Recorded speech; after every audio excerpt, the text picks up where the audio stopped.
Assalamualaikum warahmatullahi wabarakatuh. Hordoftoota fi daawwattoota keellediitu bakka jirtu nageenya rabbii guddaa bakkuma isin jirtanitti isin haa qaqqabu isiniin jecha. Dhiifama hedduu isinirraa turreetiin jirra. Yaa beektan jechaadha isin hundi keessan waan isinirraa turreefi xiqqishoo haala naamijaa waan dhabeef isinirraa turre dhiifama guddaa isiniin jecha. Hamma ammoo deebi'eetiin jira. Ashama isiniin jecha.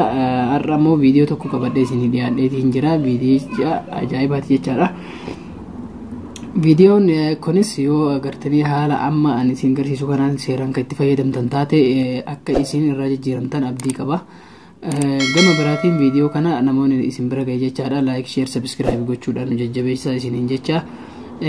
Har'a viidiyoo waa'ee rifeensaati jechaadha. Rifeensa keenya akkamitti dheeressuu dandeenya kan jedhu warroota shamarraniitiif dhaamsa guddaa isiniif dhiyeessa. Viidiyichi haala salphaadhaan wantoota uumama naannoo keenyatti argaman irraa kan qopheessuu dandeenyu jechaadha. Isa tokkoffaa inni dura basala yookaan ammoo shunkurtii diimaa jechaadha. Itti aansitanii isa kana zanjabiila namni hin beekne hin jiru jechaadha. Zanjabiila qopheeffanna. Kanuma lamaanii jechaadha. Kana lamaan irraa wanta haala salphaadhaan jechaadha yeroo isa kana torban 3 fi torban 4 yoo walitti qabdaniitiin itti kan fayyadamtan taate yeroo gabaabduu keessatti jijjiirama guddaa kan argitan ta'a jechaadha. Mee hamma gamaanumaan gama viidiyootti isin dabarsaa na hordofaa. Jalqaba irratti basalaa jechaadha. Basalanii fiddanii haaluma argitan kanaan ni murtanii jechaadha. Basala garuu namni hedduun waan kana dhugaatti ittiin fakkaatu jechaadha. Kun waan qabatamaan argamee hedduu namni itti fayyadame waan ta'eef waan tokko mee namni keenya yeroo hedduu wal tuffachuutti wanta jennaa waan namni isin agarsiisu agartee yoo itti fayyadamtaniitiin kan jettan taate akkasitti malee jijjiirama isaa arguu waan hin dandeenyeef itti fayyadamaa isiniin jedha laaltaniitu waan biraan kutinaa itti fayyadamaatii irraa fayyadamoo ta'a.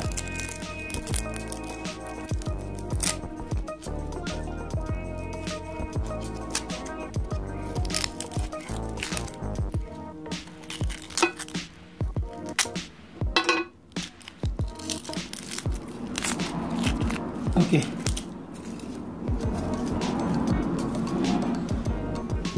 Isaan jaayizan goona. Itti aansinee akkuma argitan kana zanjabiila jechaadha. Zanjabiila waan tokko yeroo hedduu beekumsa namni qabu irraa waan isinitti argisiisan itti fayyadama. Namni kan garsiisuuf isinitti haa itti fayyadamtaniif malee waan biraatiif miti jechaadha. Kanaaf viidiyoo keenya kana ilaaluudhaan oliif share godhaa like share subscribe gochuudhaan nujinaa dhaabbadhaan jajjabeessaa isiniin jenna. Bifa kanaan ni qopheeffanna jechaadha. Zanjabiila bifa kanaan ni qopheessina. San booda zanjabiila booda itti aansinee saanaa fidanna jechaadha. Saanaa kana akkanatti saanaa kana ni dhufa. San booda zanjabiila ni jirra zanjabiila.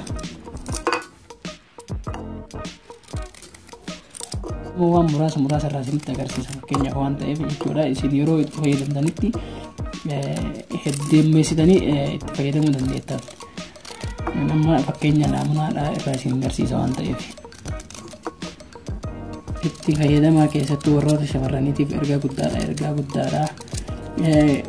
Dheerinni rifeensa qofa osoo hin taane rifeensa keessan kan gar malee miidhamu kan gar malee gaggabaabatee kan gar malee caccabee jedheef bakka itti isin deebisuudhaaf bu'aa guddaa isiniif qaba waan ta'eef waan kana seeraan itti fayyadamu jechuudha. Okay. Zanjabiila bifa kanaan akkanatti cirree eega jenne deebinee basala finnaa jechaadha. Basala yookaan shunkurtii diimaa jechaadha.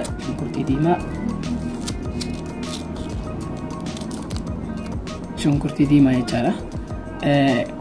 Bifa kanaan murranna jechaadha. Shunkurtii diimaa eega murramee booda ni cirraa isuma kana ammas akkuma basalaatitti akkuma zanjabiila cirra sanitti ni cirra jechaadha.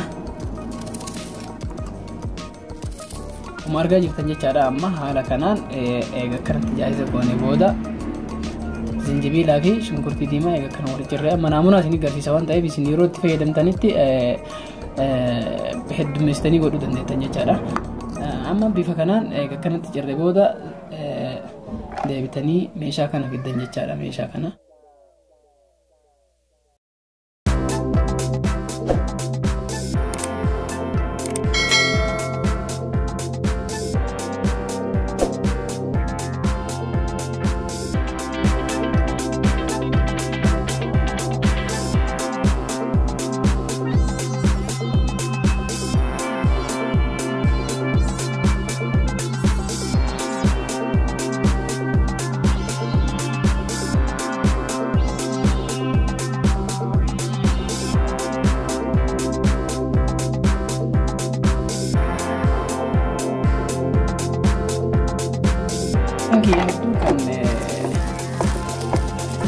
jechaadha. Irra guddaa warra shamarranii fi wallahi isiniin jedha dhugaa sirriitti yoo itti fayyadamtan taate yeroo gabaabduu keessatti itti fayyadamtanii yoo jettan taate yeroo gabaabduu keessatti jijjiirama kan argitan ta'a jechaadha. Haala kanaan eega cirre booda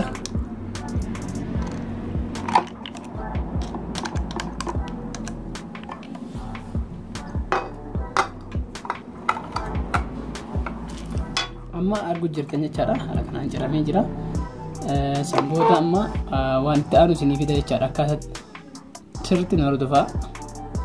Gootan booda jechaadha. Kun amma akkanatti eega jaayiza ta'e sanboota saanaa fidanii jechaadha. Saanaa dhufaa. Saanaa sanirraan carqii bifa qulqullina qabuun jechaadha. Carqii kanatti rifeettanii carqiidhaan sanboota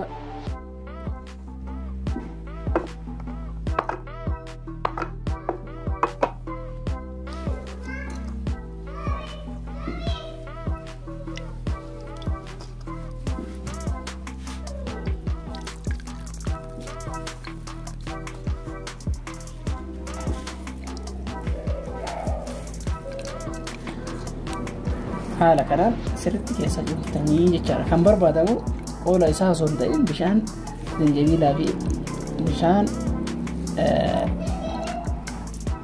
shunkurtii diimaatii jechaadha. Haala kanaan amma egaa kan jaahiza gootanii bishaan jaahiza jechaadha. Amma bishaan jaahiza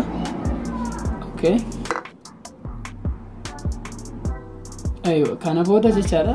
Bishaan zanjabiilaa fi bishaan shunkurtii diimaa kana eega kanatti jaahiza gootanii booda deebitanii meeshaa akkanaa fidattanii jechaadha. Meeshaa akkanaa kana jechaadha. Meeshaa cufa qabu. Meeshaa kana jechaadha kunoo. San booda meeshaa kanatti bishaan kana meeshaa kanatti naqxanii jechaadha.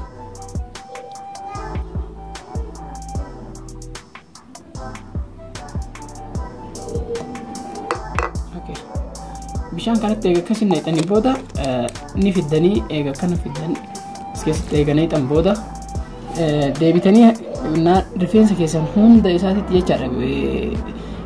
Gara hidda rifeensa keessaniititti sirriitti bifa kanaan ni afuuftanii jechaadha. Wattakka illee hin godhu jechaadha. Rifeensa keessan wattakka sirriitti bu'aa guddaa waan qabuuf jechaadha. Rifeensa keessanitti bifa kanaan sirriitti wanna gootan booda eega buuftan booda ni itti sukkuumtanii qaama rifeensa keessanitti sirriitti gadi seensistanii jechaadha. San booda bishaan kun yoo xiqqaate guyyaa torban lama hanga torban sadiitti isin fayyada jechaadha. Wanta kanarra guddaa yoo naqattan kan fakkaatu jechaadha. San booda kan isin raafu guyyaarraa kan itti fayyadamtan kanarraa guyyaarraa firiijii keessa keettanii yookaan ammoo naannoo qorraa keessa keettanii akka isin jalaan bannetti firiijii keessatti keettanii kan itti fayyadamtan yoo itti fayyadamtan jechaadha. Bu'aa yeroo gabaabduu keessatti bu'aa gaarii argitan jedheetiin yaada. Video kana yoo isin tolu taate like, share, subscribe gochuudhaan jajjabeessaa isin jecha video narraaf qabadhee isin dhiyaadhe kan maangoo laba video biraatiin hanga walitti deebinutti turtii gaarii.